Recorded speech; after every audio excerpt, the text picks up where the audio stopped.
베드로전서 5장 8절에서 14절까지의 말씀입니다. 함께 읽도록 하겠습니다. 근신하라, 깨어라. 너희 대적 마귀가 우는 사자같이 두루다니며 삼킬 자를 찾나니 너희는 믿음을 굳건하게 하여 그를 대적하라. 이는 세상에 있는 너희 형제들도 동일한 고난을 당하는 줄을 알미라. 모든 은혜의 하나님 곧 그리스도 안에서 너희를 부르사 자기의 영원한 영광에 들어가게 하시니가 잠깐 고난을 당한 너희를 친히 온전하게 하시며 굳건하게 하시며 강하게 하시며 터를 견고하게 하시리라. 권능이 세세 무궁하도록 그에게 있을지어다. 아멘. 내가 신실한 형제로 아는 실로아노로 말미암아 너희에게 간단히 써서 권하고 이것이 하나님의 참된 은혜임을 증언하노니 너희는 이 은혜에 굳게 서라.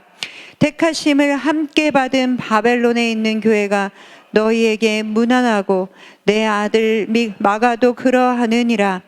너희는 사랑의 입맞춤으로 서로 무난하라. 그리스도 안에 있는 너희 모든 이에게 평강이 있을지어다. 아멘. 오늘 본문 앞에 베드로전서 5장 1절부터 7절까지의 말씀에 보면 베드로는 먼저 사랑으로 성도들을 권면하고 있습니다. 7절 말씀에도 보면 이렇게 말씀하고 있죠. 너희는 염려하고 걱정하지 말고 주님께 다 맡기라 라고 이렇게 권면합니다. 그러면서 이야기하죠. 그렇게 할 때에 하나님께서 너희를 돌보실 것이다 라고 말씀해 주고 있습니다. 그런데 오늘 본문 8절에서부터는 그 사랑의 권면의 어조가 완전히 바뀌어집니다. 베드로 사도는 성도들에게 강한 어조로 이제는 경각심을 일깨우며 경고하고 있습니다. 8절과 9절의 말씀을 같이 읽어보겠습니다. 8절과 9절의 말씀입니다. 근신하라, 깨어라. 너희 대적 마귀가 우는 사자같이 두루 다니며 삼킬 자를 찾나니 너희는 믿음을 굳건하게 하여 그를 대적하라. 이는 세상에 있는 너희 형제들도 동일한 고난을 당하는 줄을 알미라. 아멘. 베드로 사도가 7절에서 말씀하고 있듯이 하나님께서는 우리를 돌보십니다. 그래서 우리는 하나님께 모든 것을 맡기고 살아갈 수 있는 것이죠. 그러나 그럼에도 불구하고 마귀는 여전히 우리를 멸하려 하고 삼킬 사람을 찾아 돌아다닙니다. 여기서 삼키다라고 말하는 이 단어는 굶주린 사자가 으르렁거리면서 먹잇감만을 찾아 돌아다니다가 드디어 먹잇감을 발견했을 때 망설임도 없이 순식간에 마셔버리듯이 집어삼켜버린다라는 뜻입니다. 이 말은 참으로 강폭하고 잔인함을 어떠한 잔인함인지를 보여주고 있는 말인 것이죠.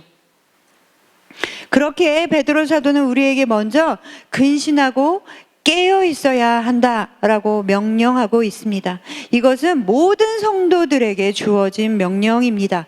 근신하고 깨어 있어야 한다라는 것은 마귀의 유혹에 속수무책으로 넘어가지 않도록 아주 주의를 집중하여 주위를 항상 살피고 분별해야 한다라는 것입니다. 늘 깨어 있어야 한다는 것이죠. 우리에게는 이런 싸움이 있다라는 것을 모르고 있거나 알면서도 게으름으로 또는 영적으로 잠들어 있다면 그냥 잡아먹힐 수밖에 없는 것입니다. 영적 싸움에 대비하지 않고 무방비 상태로 살아가게 되면 잡혀 먹힐 수밖에는 없는 것이죠. 그리고 베드로 사도는 이어서 9절에 말씀하고 있습니다. 믿음으로 굳건하게 하여 그를 대적하라. 베드로 사도는 마귀에게 대적하는 소극적인 방법, 즉 근신하고 깨어 있어야 한다라는 소극적인 방어에 이어서 이제는 적극적으로 대적해야 한다라고 명령하고 있습니다.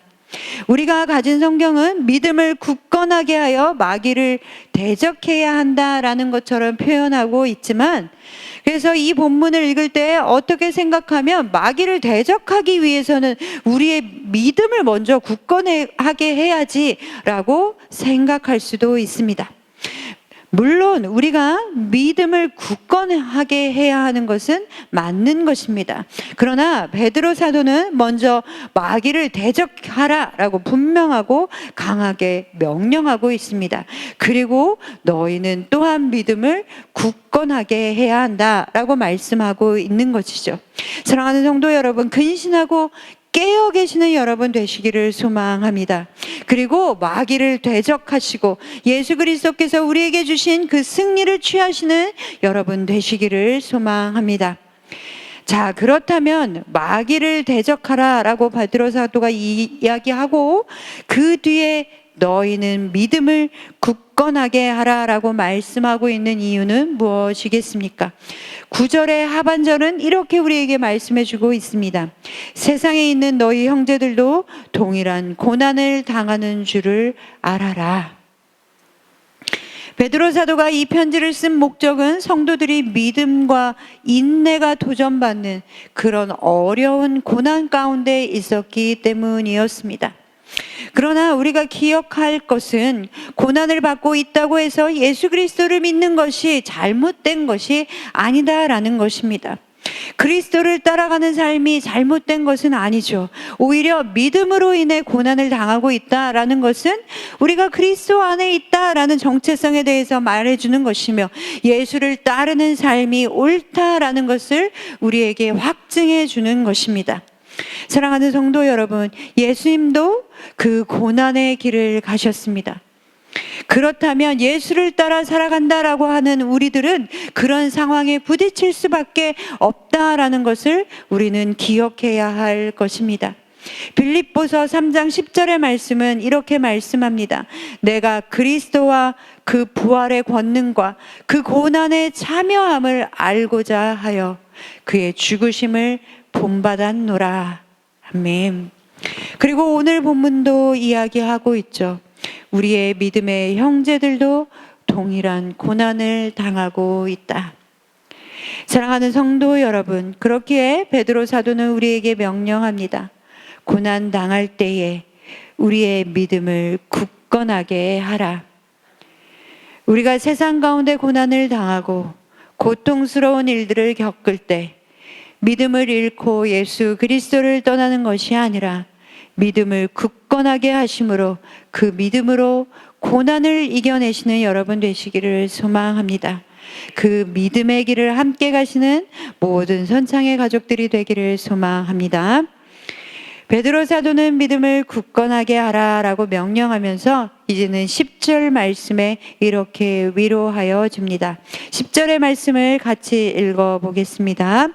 모든 은혜의 하나님 곧 그리스도 안에서 너희를 부르사 자기의 영원한 영광에 들어가게 하시니가 잠깐 고난을 당한 너희를 친히 온전하게 하시며 굳건하게 하시며 강하게 하시며 더를 견고하게 하시리라. 아멘.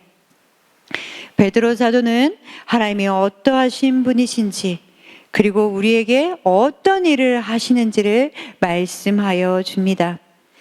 하나님은 은혜의 하나님이시죠. 그 은혜의 하나님께서 우리를 불러주셨습니다. 성도로 부르신 것이죠. 우리를 부르신 것 그 자체가 우리에게는 하나님의 은혜입니다.